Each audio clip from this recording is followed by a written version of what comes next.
everyone, it's Karen from the Geordie Grandma. Welcome back to my channel. Hope you're doing well. It's very grey outside today. I am so sick of the rain. Is anybody else sick of the rain? It's if you're watching this at a later date, it is the 3rd of August 2023, and I don't know what's happened to summer. It's just constantly raining and it's very grey outside. Which leads me nicely into today's video, which is all about grey hair. So I thought I'd talk about why I decided to just let my hair grow naturally grey. I'll tell you about some products that I use. I'll tell you about the types of colours that I now suit that maybe I didn't before, and colours that now I don't suit that maybe I did before. I decided to let my hair grow out fully grey probably about 2 years ago now. I really should have done it during lockdown, but I didn't. I did it after lockdown. So I was so sick of the grey roots, really sick of them. I've been going grey since I was early 20s. You know, I found my first few grey hairs. I had very dark brown hair when I was younger, and I started to go grey quite early, and I've probably been, you know, mostly grey for about the last at least 15 years, I would say. Not completely grey, but a lot of my hair was grey, so I continued to have it dyed. Sometimes I would box dye it myself. It always was a disaster. And most of the time I went to, you know, the hairdressers or the hair salon, whatever you want to call it, to have it dyed. And the appointments got closer and closer together. And it was ending up, I was going every 3 to 4 weeks to have me, you know, my roots done. And it was just ridiculous. I was spending a fortune. It can't be good for your hair to keep having that done. So Paige, me hairdresser, she was saying, you know, maybe it's time to stop dyeing it and just think about growing it out. So that's what I did. This is the colour I ended up with, which is mostly like a white silver colour. You can see I do still have some very dark bits in it. It's more so at the back. I'll put a picture in here of the back of my head if I remember to take it. But yeah, I quite like the colour it grew out to be. And how I did it was, the hairdresser started to put more blonde highlights in my hair. So as the grey grew out, she stopped doing the roots and just put like pieces of blonde through my hair. And as it started to grow out, the roots were less and less noticeable every time. And then eventually we just stopped putting the colour in, and this is what I ended up with. So yeah, like I say, I am quite happy with the colour it turned out to be. My nana was completely white from, you know, a fairly early age, probably 50, something like that. And she had lovely hair, and I was hoping it would be the same colour. It's not quite there, but maybe it will be when I'm a little bit older. My grandson, not keen. He says, "Grandma, you've got old hair." I says, "Oh, thanks very much. Does that mean I'm old?" He went, "No, you've just got old hair." And my granddaughter, Harriet, who's 4, she said, "Grandma, you look beautiful. You look like," I think it was, she says, "you look like Anna of, is it Anna or what's the other one? Elsa. Which one's got blonde hair? You look like Elsa of Frozen." I thought, well, I don't think I quite look like that, but thanks very much, Harriet, I'll take it. I do get a little bit of, not pressure, but, you know, Warren will say, "I used to like your hair when it was like a reddy colour," or my daughter will say, "Well, it did make you look a bit younger when you had darker hair." I know they mean well, but I really don't want to go back to dyeing my hair dark. It's just, it's too much, and I don't actually think it fits the tone of my skin anymore. I just think it makes us look, being dark makes us look washed out, more so than being grey makes us washed out. So I'll show you a few products that I'm using, because what I found was, as the hair got more natural, it became coarser and frizzy. and it's quite thin as well. I've always had quite thin hair, but as I've got older, it's got thinner. So I used quite a few supermarket shampoos that never really seemed to work. I still used to seem to end up with really dry frizz. And I came across this product online, and I think I've showed you before, and it's actually called White Hot shampoo and conditioner. This one is the Glorious shampoo. So this is just the ordinary shampoo that you would use, you know, on a daily basis. They also sell the Brilliant shampoo, which if you've got grey hair, it gives it a kind of a brightening boost to lighten it up. And it gives you that more white look rather than the yellowy colour that it can look if you don't use this on a regular basis. So I maybe use that once or twice a week. I tend to wash my hair every other day, only because it just goes really, really flat if I don't. Like I say, it's quite thin. So if I don't wash my hair and do something with it, it's just no good. So I tend to wash it every other day. So those are the two shampoos. They also do the Luminous conditioner as well, which says for flex and shine for lustrous white and grey hair. And I really do like this product. It really makes my hair feel soft. It's still frizzy, it's still got a frizz in it, but I straighten my hair. Otherwise, you know, the humidity, I would look ridiculous. But these products really make my hair feel soft and smooth, and just, it feels bouncy. They also do I haven't been asked to promote these products. I'm not affiliated to these products. I'm not being paid to talk about these products. I just found them online and I've been using them, I'd say, for about 18 months now, and I really, really like them. If anyone's interested to have a look, I'll leave the link in the description box below so you can go and have a look. They also do an intense luster hair mask, which I'm almost out. I need to get some more, which is a purpley colour as well. The purple shampoo in this purple hair mask don't make your hair purple. It's just, I think there's something in the purpleness that brings out the white in your hair. They also do a Shushin cream, which I bought this in a pack when I first got it. I've repurchased the shampoos and conditioners again, but the Shushin cream I haven't, because basically I don't know what to do with it. I'm really rubbish at styling my hair, rubbish at blow drying my hair, and rubbish at any kind of styling. When my hair was a little bit longer, I tried to put a curl in it. I tried several different tools and it never worked. So I'm rubbish with styling my hair. So this Shushin cream, it just says for definition, and I can't read what that says, in a flash, but I never know what to do with it. Sometimes I just put some through with my fingers and just, I don't know, I'm not sure what it's supposed to do. And I also got in the pack came the Life Shine oil, which I have actually used. I haven't repurchased it, I haven't used a lot of it, and I do use that occasionally, just if my hair feels extra dry. I'll put some of that on, and you put that on when your hair's damp. So yeah, I really do like those products, and I haven't come across anything else in the supermarkets that do as good a job as that. They are a bit more expensive. I think the shampoo is about £14 a tube, but it does last us quite a long time because you don't need a lot of it. So yeah, I highly recommend that if you do have, you know, white, grey hair. It does work. Something else I also use, which you might laugh, but it is the Bright shampoo colour. The brand is Bright, and it's called a pastel purple, and it's just a shampoo. It just washes out, but it does, it's supposed to make your hair pastel purple. Basically, it doesn't turn my hair purple.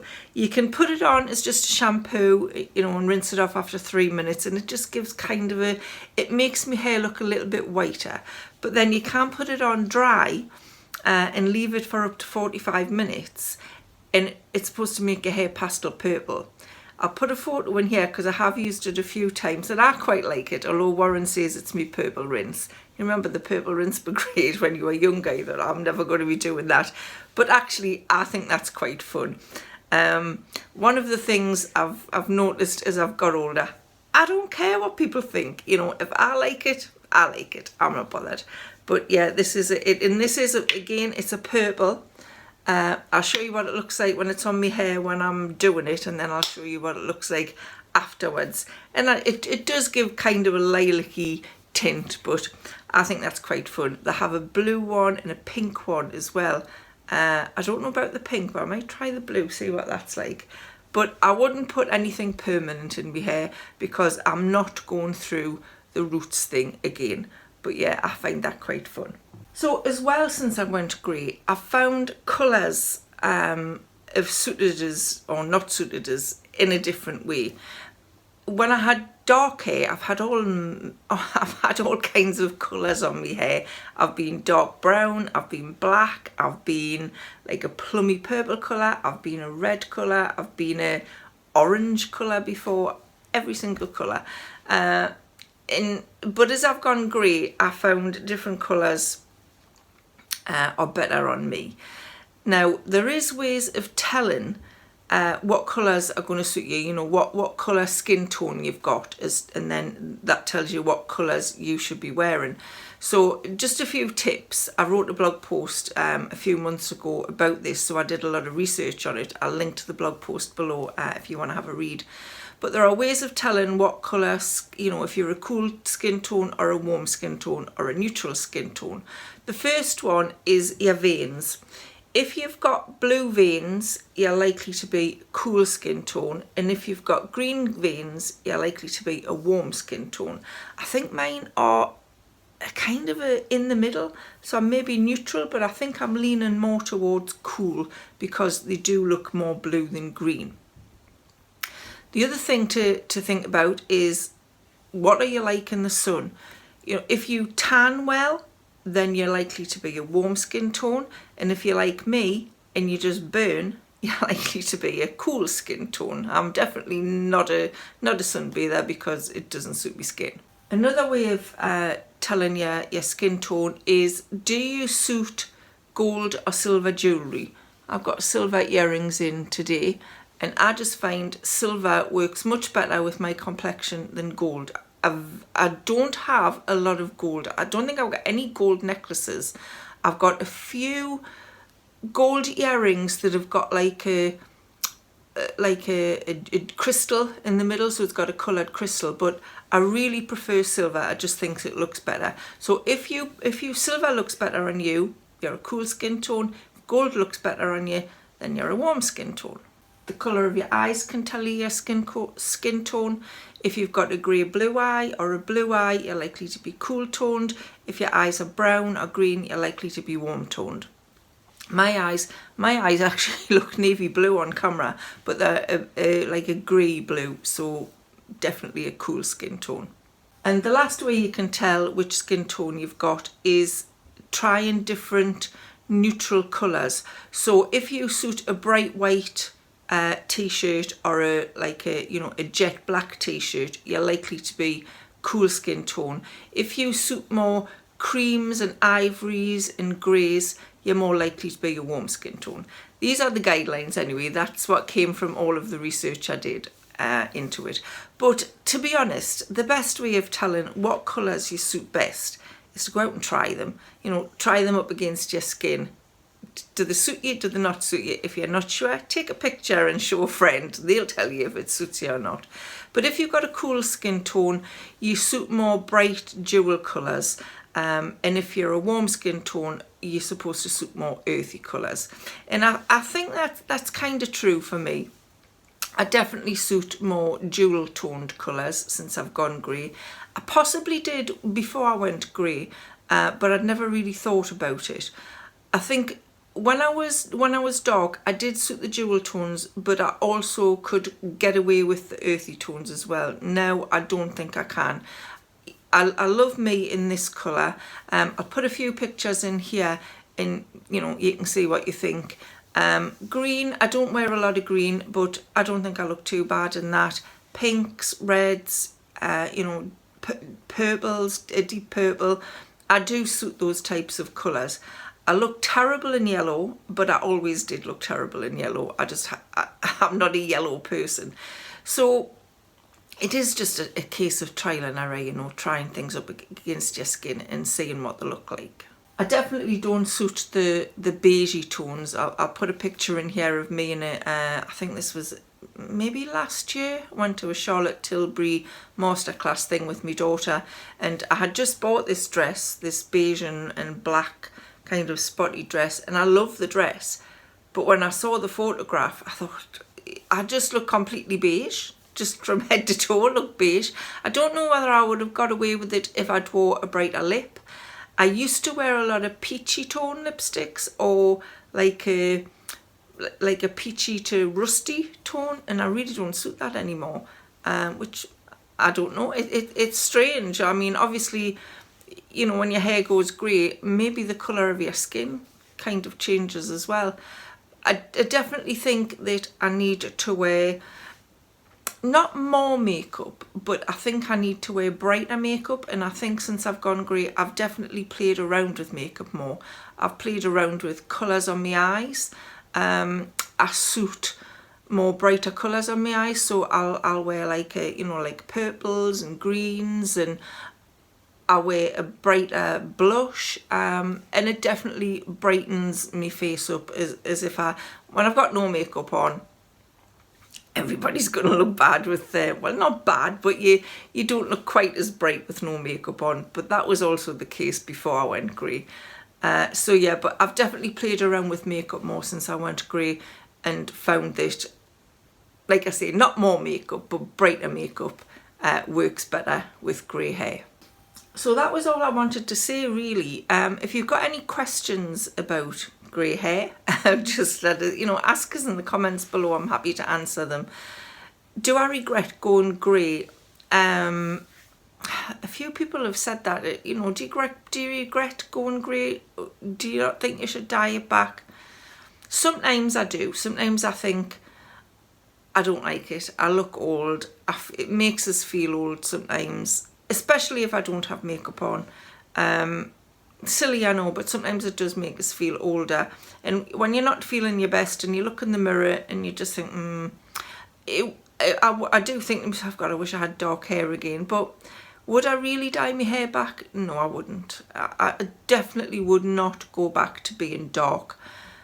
Possibly, maybe put some other kind of highlights in it, just to brighten it up a bit, but I'm not considering it at the moment. I mentioned it to my hairdresser the last time I was there, and she went, no, what do you want to do that for? And my daughter-in-law also said the same thing. No, absolutely not. But it is my, my choice. If I wanted to go, if I wanted to go and dye it black, then I will do. But at the moment, I'm quite happy with it being this colour. There's lots of famous people got grey hair, and they look great in it. So what's your opinion? Are you going grey and you're still dyeing it? Would you just completely stop dyeing and just be naturally grey? Let us know in the comments below, because I would like to know it. It is interesting. So that's all I've got for you today. I hope you found that interesting. It was just a quick video about why I went grey. I'll see you again on Sunday with the Transatlantic Housewives Sunday Sunshine Show.